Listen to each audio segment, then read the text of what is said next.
So what is up, guys? Nick here, helping you to master your technology. Welcome to my iPhone 12 Pro many months later. Now, we covered the iPhone 12 Pro Max, but in this one we're going to cover the smaller brother, which is not much smaller in the price tag. This phone is still coming in at $999 brand new. However, you could do trade-ins with Apple, but they're not for significant values. However, I will say that this phone has been pretty darn exceptional, and I'm gonna explain why in this video.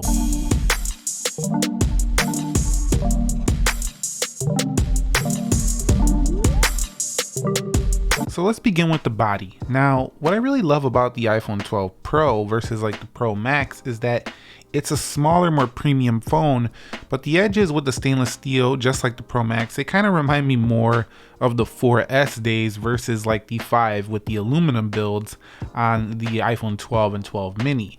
So this phone just has an ultra premium feel. It's like an iPhone 12 on steroids, basically, just a little bit more premium, actually a lot more premium feeling on the edges here. And then on the back, it does have this nice matte texture. Now, this area right here around the camera does tend to get a bit dirty and smudgy quite a bit. Don't like that. And all of these iPhone 12 Pro and Pro Maxes can pick up little scratches on the stainless steel. However, the Pacific blue color here does do a better job at hiding this stuff than the silver color does.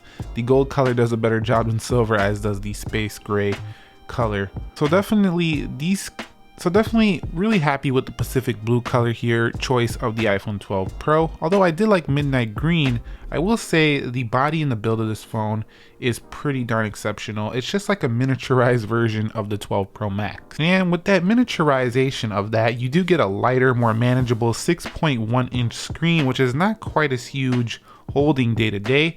And it still has a pretty nice width from side to side, so it's not super narrow as well. So a very comfortable size. However, if you like the 5.8, this might be a little bit too big. Some people found the 5.8 of the iPhone, 11 Pro perfect size.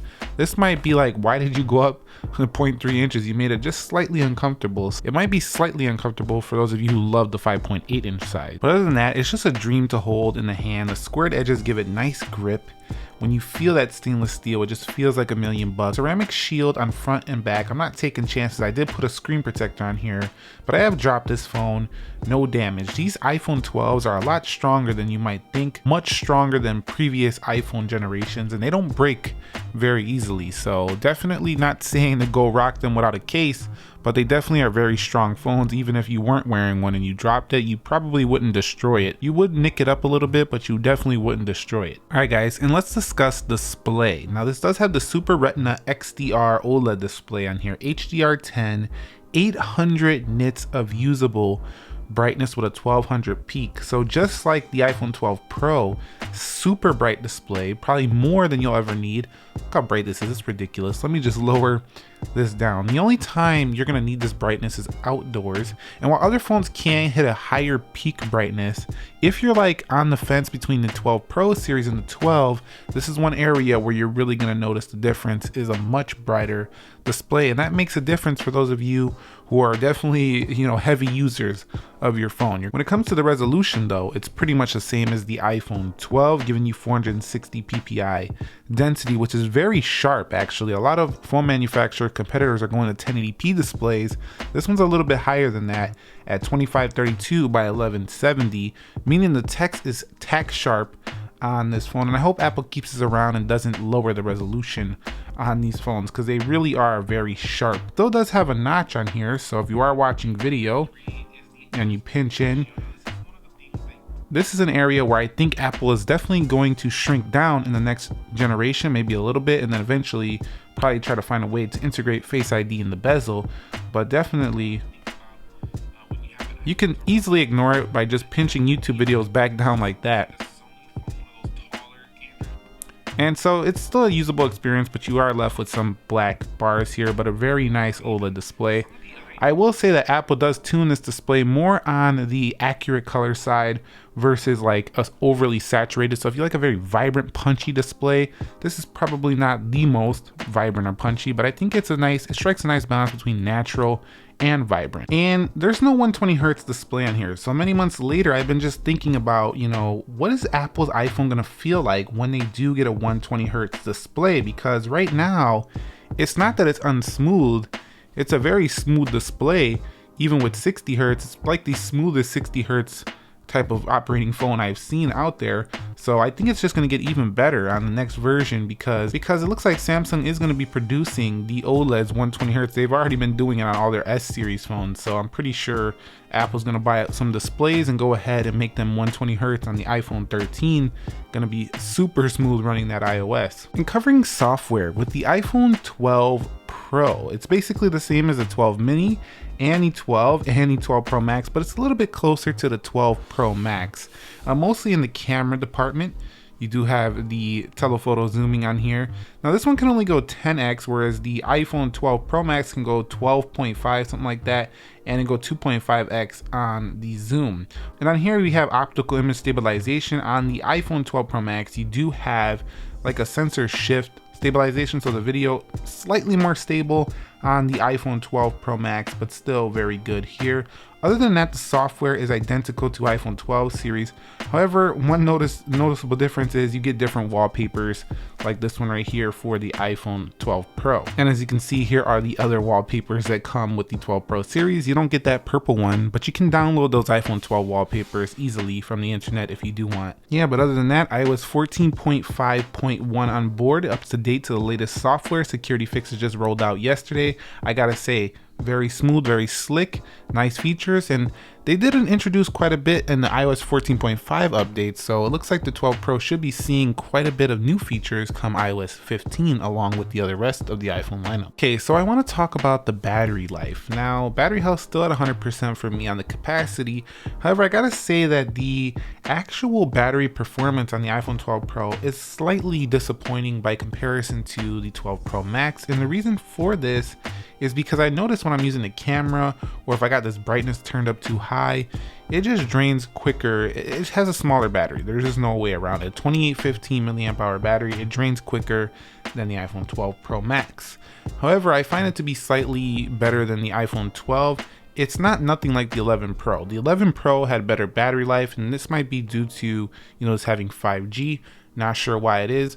Now, I'm not saying this phone doesn't get through a day. Easily gets through a normal day for most people. I'm saying heavy users are still going to want to go with the iPhone 12 Pro Max for the bigger battery size, but this will do the job for everyday usage. However, when you start using the camera, you start doing HDR video, 4K stuff, you'll see this start to dip a little bit faster than you might like. You might be on the charger by 8-9 o'clock at night on this one.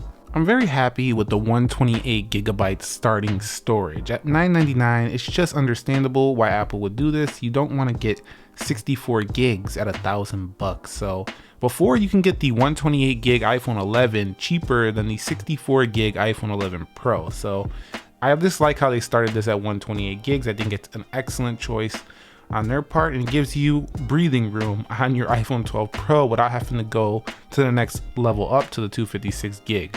And talking about the cameras here, they did add LiDAR here. I never really used it. I only used the triple cameras, the triple 12 megapixel cameras. But just like the 11 Pro, this just further improves on that, giving you slightly more detailed photos and slightly better video for sure on this one. I've always loved taking photos with the 12 Pro, and these cameras have gotten so good on these phones. It's just like you don't even really need an actual camera to get started on doing YouTube, doing social media, TikTok, Instagram, whatever you're going to be doing with your phone for video. You got a strong camera here, and it's always with you here. Now, like I said in the 12 Pro Max video, some people disagreed. I wasn't saying that the cameras are bad or anything like that. I was just saying that I've seen phones that I think can take better photos or compete with this, at least on the Android side. But where they don't really compete much is the video, because I think the video is still much stronger. And while this doesn't have the sensor shift stabilization, I found the video on the iPhone 12 Pro to still be about the same. Like, it's almost virtually indistinguishable, the differences between this and the 12 Pro Max. However, when you punch in, you'll notice a little bit more zoom, but it's so slight, it's not a major difference. So what I would say about the camera is, if you think you're going to get a major bump going to the 12 Pro Max and you just want the smaller size, don't do it. Just get the 12 Pro.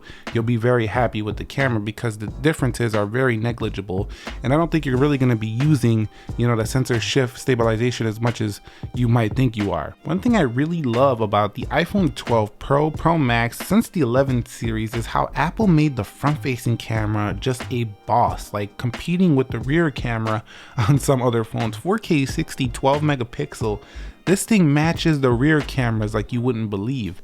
Really do love this. This goes for the 12 mini and the 12 as well, so no major upgrades here, but still I gotta say, selfie camera super strong here on iPhone 12 Pro. You can go back, get a little bit wider shot there. Really strong selfie to go along with them 3 cameras on the rear and LiDAR. And at this point in the year, the iPhone 12 Pro Max ratios are getting more skinny, as in more. The iPhone 12 Pro, not Pro Max, does have audio that is just so good. Listen to this. Narrow, but with taller displays, and the iPhone 12 Pro Max keeps a very nice, wider panel. So if you like to read a lot on your phone, at the highest volume, super crisp, super deep, super clear. So definitely playing at the top of the industry even now that it's been out for this long. The 12 Pro, very strong in audio. And by the way, talking about audio, it does record very good video audio as well. So when you do take videos, it's really good, and you might not even need a mic in certain situations. And many months later, with the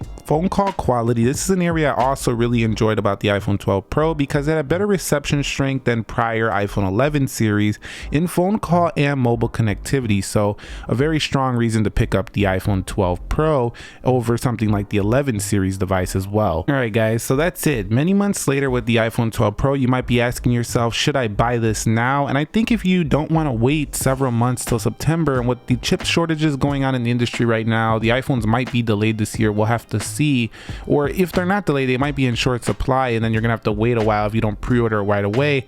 The iPhone 12 Pro definitely is still a very good option, and if you just need a phone now and you want a top dog iPhone, you don't want it the largest size, the iPhone 12 Pro still gets my recommend right now. Now some tech fans are gonna be like, why would you recommend this phone this late in the year? Well, it's because not everybody cares to wait 6 more months to get the newest and latest iPhone, and some people are gonna like this more than they're gonna like the new colors and things like that. So this is a strong device. It might be kicked out of the lineup for the iPhone 13 Pro, but it's still a really good device overall, and I really do still love it. Let me know your thoughts on the 12 Pro, and if you have one, share your thoughts in the comment section below. If you found this video helpful, entertaining, informing, do me a favor, click that like button for me and subscribe if you haven't already. Nick here. Be sure to be well, and peace.